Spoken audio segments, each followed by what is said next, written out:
عزیزان گرامی،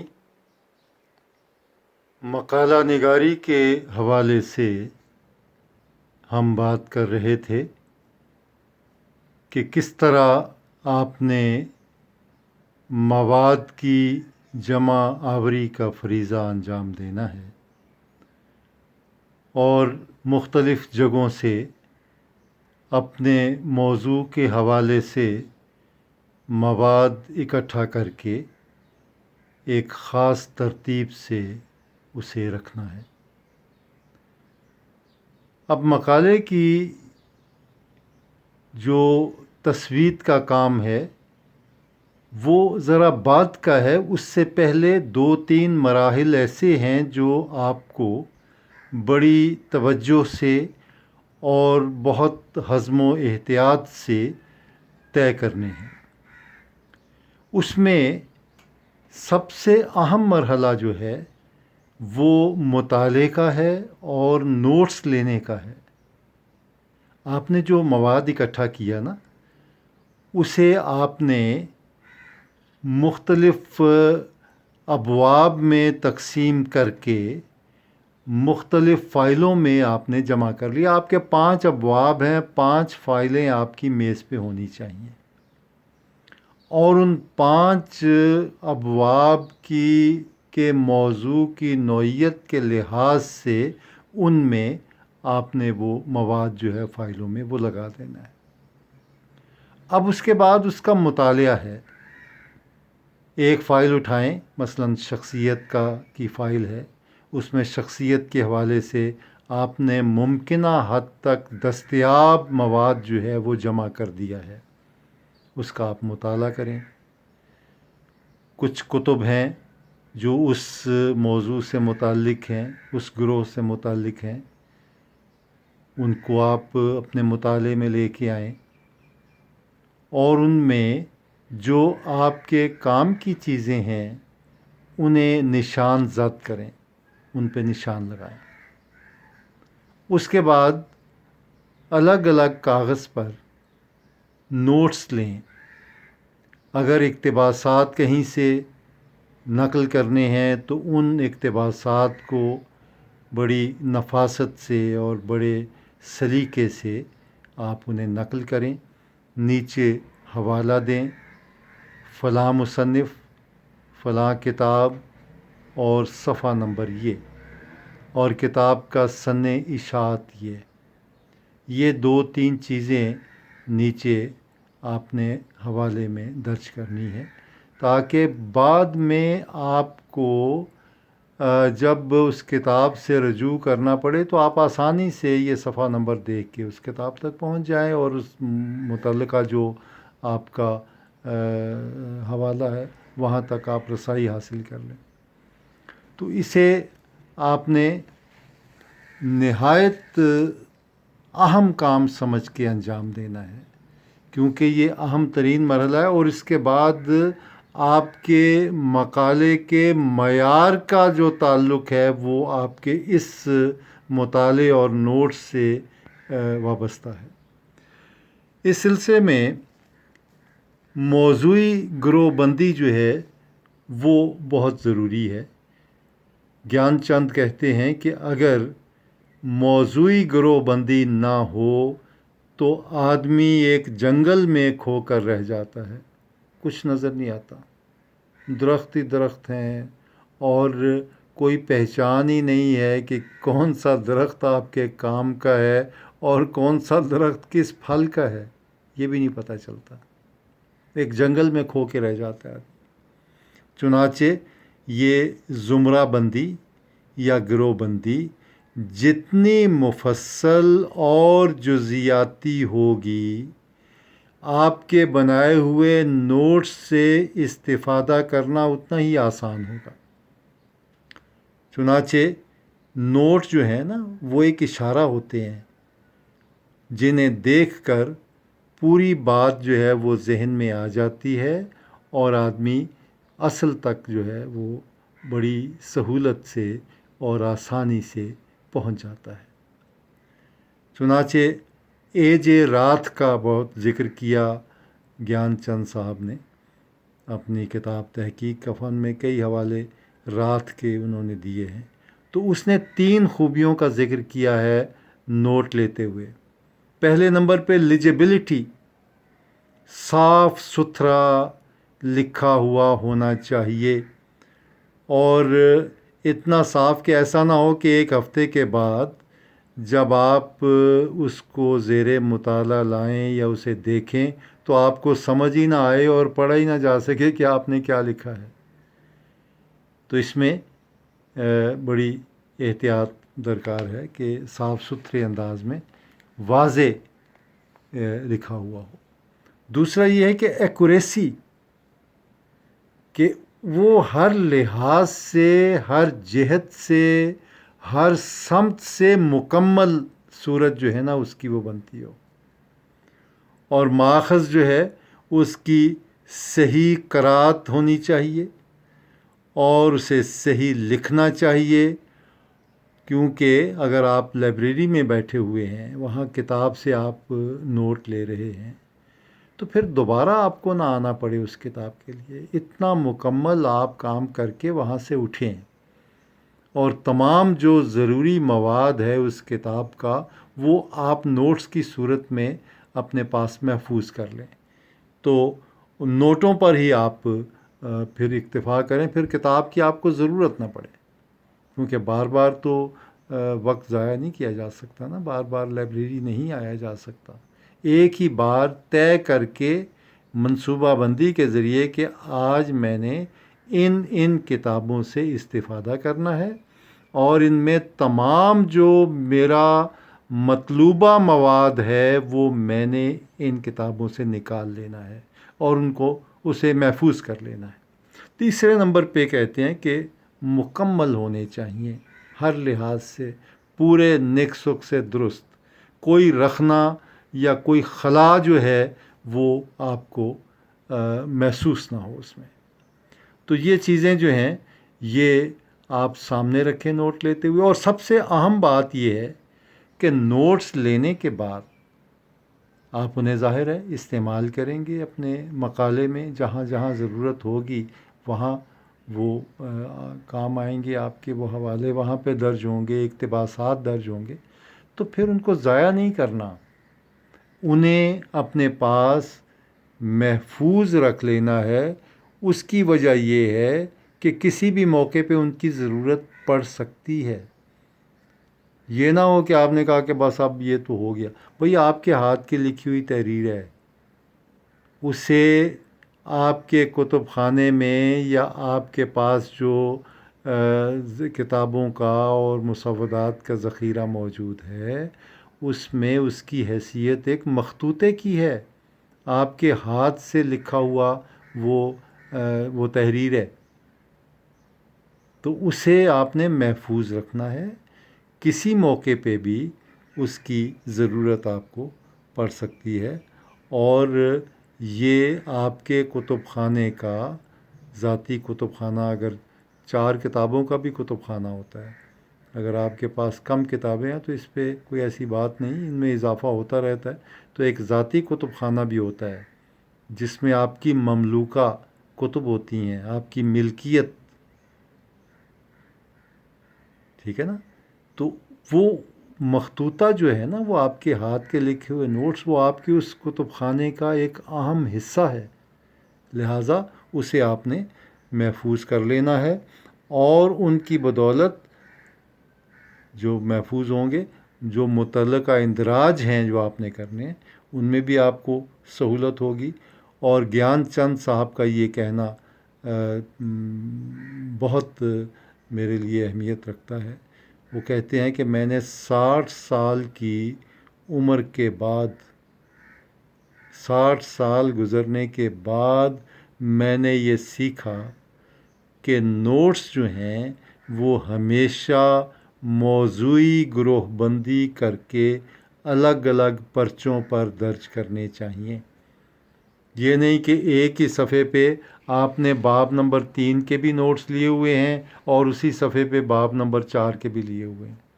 میں نے عرض کیا نا کہ فائلیں جتنے ابواب ہیں اتنی فائلیں بنا لیں، اور ہر فائل میں اس سے متعلق جو موضوع ہے اس کا پرچہ آپ رکھ دیں. آپ کو سہولت ہوگی، آپ جب اس باب پہ لکھنے لگیں گے تو وہ چیز اس میں موجود ہوگی، جس کے لیے آپ کو دائیں بائیں اگر آپ نے ایک ہی صفحے پہ لیے ہوئے ہیں تو پہلی بات تو یہ ہے کہ آپ اس بات سے ہی کنفیوژن کا شکار ہو جائیں گے کہ کون سا باب کہاں میں نے درج کیا ہوا ہے. باب نمبر 3 پہ کام کر رہے ہیں، بار بار باب نمبر 1 آپ کے سامنے آ رہا ہے، باب نمبر 2 آپ کے سامنے آ رہا ہے. تو الگ الگ پرچوں پہ، الگ الگ کاغذ پہ متعلقہ باب یا متعلقہ گروہ کے یا موضوعی گروہ کے نوٹس لے کے آپ نے اس کی جو متعلقہ فائل ہے اس میں لگانے ہیں. اب یہ کام مطالعے کا آپ نے کر لیا. اب آپ کے پاس ایک ایسی فائل آ گئی، بلکہ فائلیں آ گئیں جو خاصی اب ضخامت اختیار کر گئی، کیونکہ ان میں نوٹس بھی آپ نے ڈال دیے،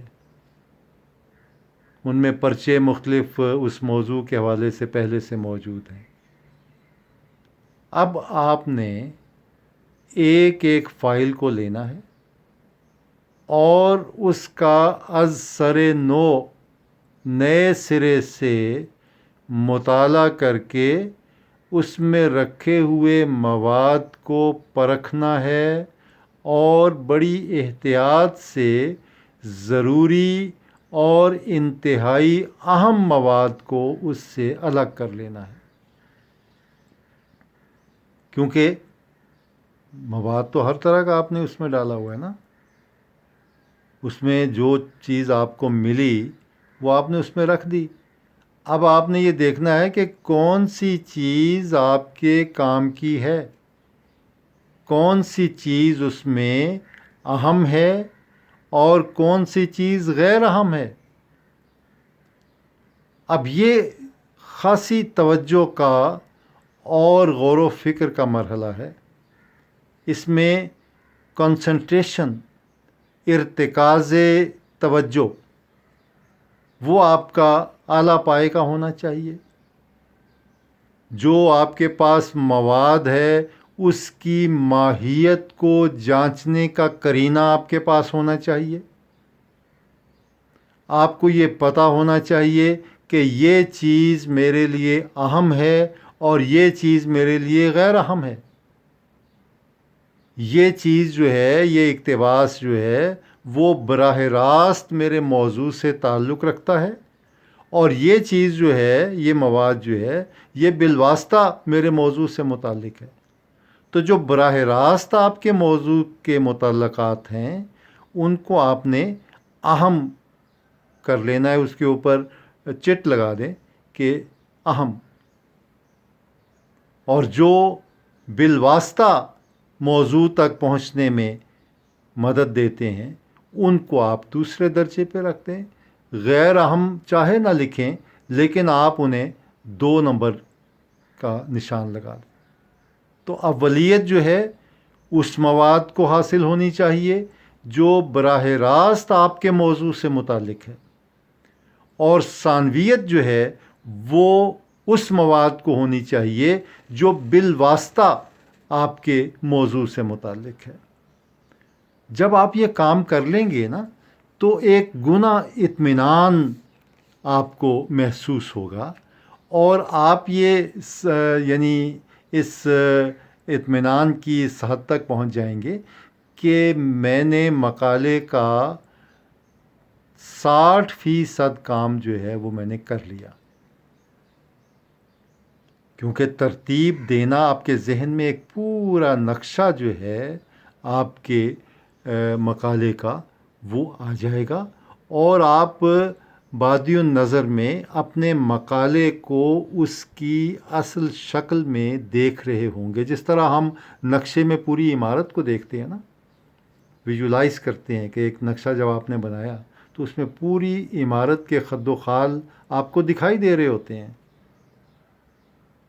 حالانکہ ابھی عمارت وجود میں نہیں آئی ہوتی، لیکن نقشہ جو ہے اس سے آپ عمارت کا اندازہ لگا. اسی طرح جو مواد آپ کے پاس موجود ہے اسے جانچنے اور پرکھنے کے بعد اس میں آپ پورے مقالے کا جو نقشہ ہے وہ آپ دیکھ رہے ہوتے ہیں. یہ بات ہمیشہ ذہن میں رکھیں کہ ہر تحقیق سے پہلے کچھ تحقیق موجود ہوتی ہے جو معلوم کے زمرے میں آتی ہے. کہتے ہیں نا تحقیق میں کہ تحقیق جو ہے وہ ایک ایسا سفر ہے جو معلوم سے نامعلوم کی طرف طے کیا جاتا ہے. تو جو معلوم حقائق ہیں وہ بھی تحقیق کے زمرے میں شامل ہے، وہ پہلے سے موجود ہے.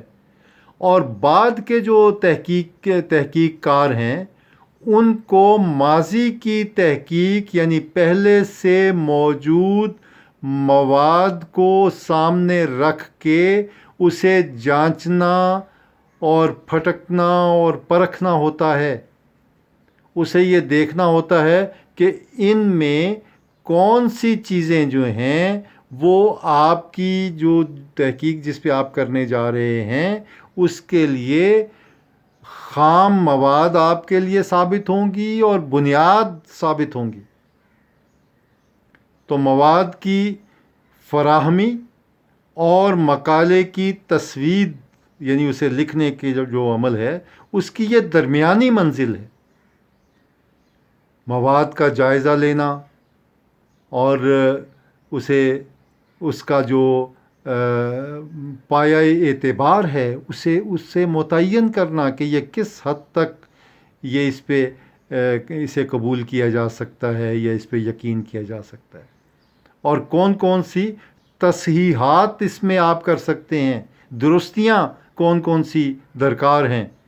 تو یہی تحقیق کا مرکزی کام ہے کہ جب آپ نے اس کو جانچا پرکھا اور اچھی طرح چھان پھٹک کے دیکھا تو پھر آپ کو معلوم ہو گیا کہ آپ کی تحقیق اب کون سا رخ اختیار کرے گی، اور یہ جو پہلے سے تحقیق موجود ہے اس کو کس طرح سے آپ نے اپنی آئندہ تحقیق کے لیے بنیاد بنانا ہے.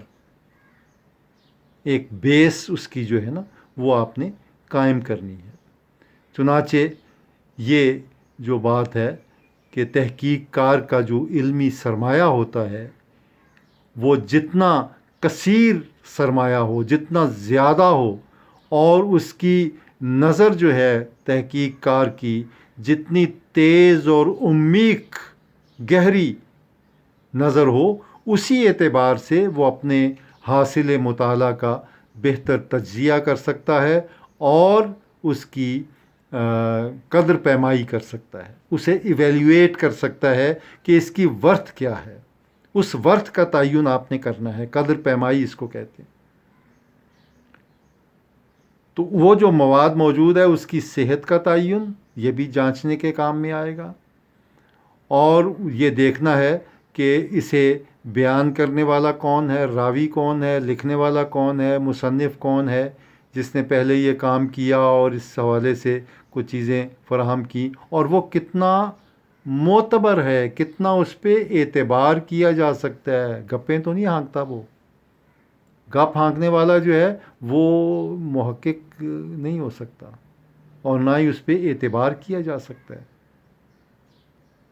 تو گیان چند نے بعض دفعہ بعض غلط مآخذ جو تھے ان کو بطور حوالہ پیش کرنے اور قیاس کو یقین کا درجہ دینے اور عصبیت کو کئی ایک مثالیں دے کر انہوں نے واضح کیا ہے اپنی کتاب میں تحقیق کا فن میں کہ کون سا مواد ہے جسے آپ بطور حوالہ پیش کر سکتے ہیں اور کہیں غلط مآخذ تک تو نہیں آپ پہنچے. یہ بھی آپ نے جانچنا ہے کہ آپ درست سمت کی طرف آپ چل رہے ہیں کہ نہیں، آپ کی سمت درست ہے کہ نہیں، حوالہ درست ہے کہ نہیں، کہیں غلط حوالے پہ بنیاد رکھ کے آپ گمراہ تو نہیں ہو رہے. اور قیاس قیاس ہی رہنا چاہیے، قیاس کو یقین کا درجہ نہیں دینا آپ نے۔ قیاس کہتے ہیں اندازے کو، اجازت ہے نا قیاس بھی کر لیں، اندازہ لگا لیں، تو ہر جگہ تو اندازہ نہیں لگایا جا سکتا نا، یقین کی منزل پہ پہنچنا ہوتا ہے۔ اعتبار اسی وقت قائم ہوتا ہے جب آپ حق الیقین پہ پہنچ جاتے ہیں۔ عین الیقین وہ پہلی منزلیں ہیں، تو آپ کو یقین ہو جائے کہ آپ درست حوالے تک پہنچے ہیں، درست آپ مثال دے رہے ہیں، اور سمت آپ کی، جہت آپ کی درست ہے۔ تو یہ جب چیزیں آپ کر لیتے ہیں، اس سلسلے میں گیان چند نے نا رشید حسن خان کا ایک اقتباس جو ہے وہ نقل کیا ہے۔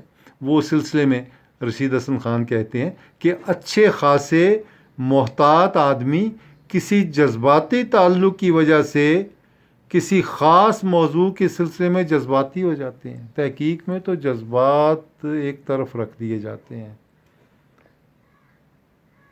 عقیدت، جذبات ختم، باقی گفتگو